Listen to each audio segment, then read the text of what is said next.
Hey you guys, Lissandro here, and today I'm gonna make a special blog in regard to something that a lot of us deal with, and it's oftenly undesirable, but it all depends how you approach it. And what I'm talking about is discussions or debates. Now, the thing is that discussions are bound to happen eventually every now and then. It all depends. If you haven't dealt with discussions, then you're good and everything.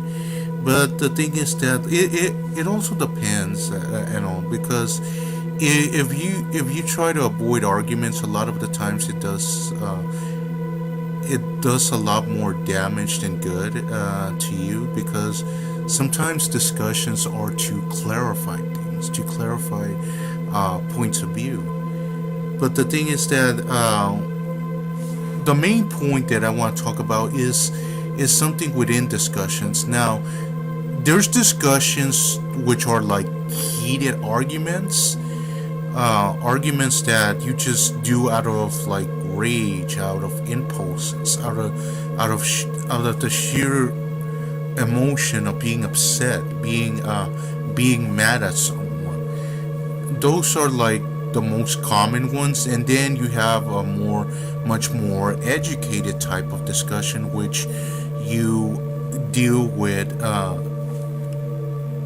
actually arguing the point without involving any form of rhetoric or anything of that sort.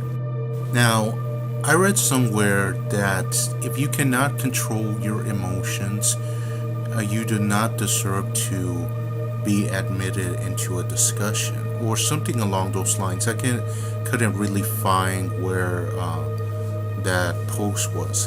It was on my Facebook, and I read it like a while ago, and I actually agree, because the thing is that a lot of the times when you argue and discuss with people, the intention is to point out certain aspects, certain points of view, but it eventually, a lot of the time, and especially when emotions are involved, what happens is that the opposing side usually gets upset because they don't like what they hear, and they start attacking you rather than attacking the argument that you are doing. And that's where things get out of hand. And I actually dealt with that yesterday. I'm not going to give any details in regard to the whole deal with the discussion or anything, but the thing is that there's a lot of logical flaws, or better yet said, logical fallacies in regard to how people conversate. And the thing is that one of the things is that the less educated a person is, the more ignorant and the more center-minded the person tends to be, and the more irrational the argument usually tends to be and all.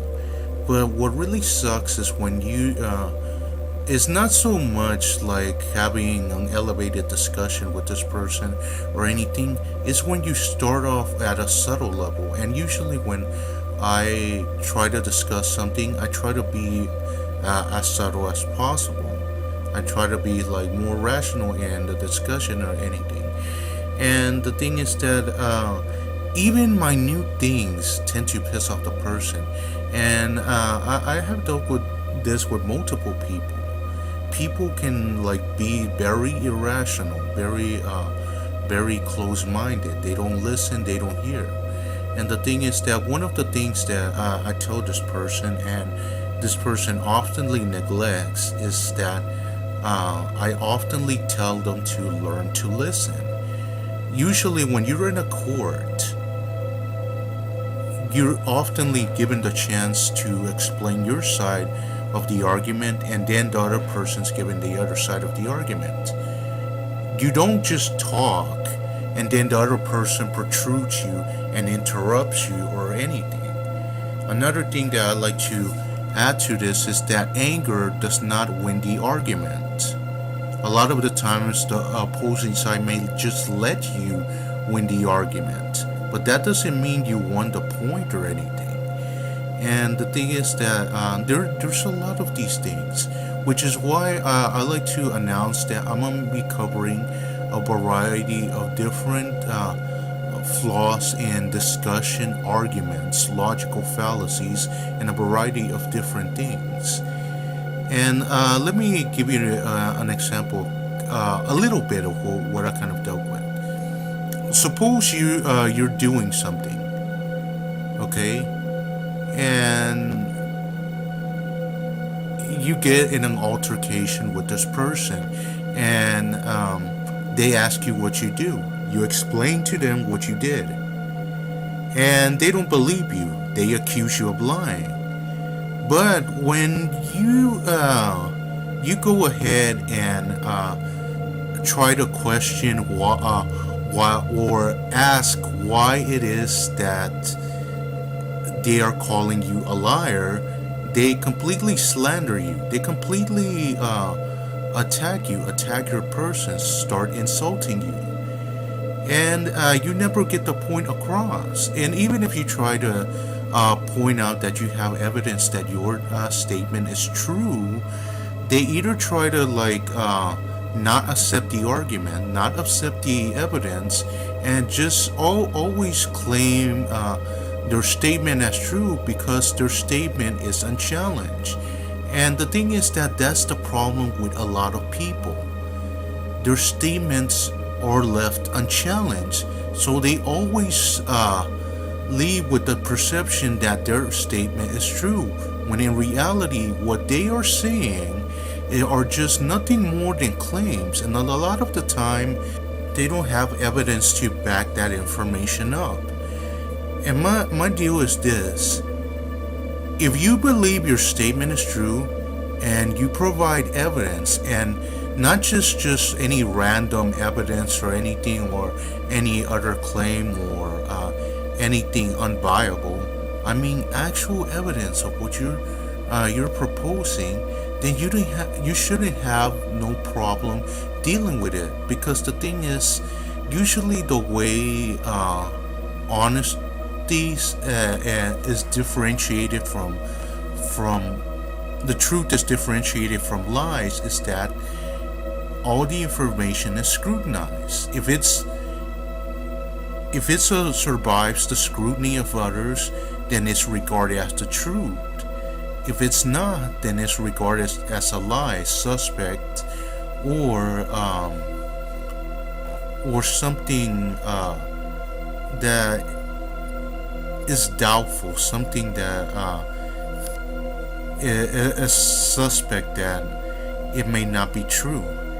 Now, keep in mind that there are some exceptions, because if you do know, if what your claim it actually is true, and you don't know how to present it, and it easily gets debunked, not because it isn't true, but because of the fact that you don't know how to present your argument, your basis, your evidence, then what happens is that it's regarded as a lie, even though it's actually true. And the same goes vice versa. There's people that are really talented at presenting lies as if they were actually true. But anyway, guys, this is just a simple blog that I did, in regard to this whole topic, because I pretty much decided to do this because in reality I'm just sick and tired of this stupid shit. Like, there's people that actually argue in this irrational way, that they're that ignorant in regard to presenting arguments, and it ends up in heated discussions. And the thing is that if you're gonna debate with a person that in the end they're not gonna listen and they're not gonna be open-minded or at least consider what you're saying, then there is really no point in talking with this person at all. But anyway, guys, thank you guys for watching. Please like and subscribe, and I'll catch you next time, and pledge to my Patreon. Thank you.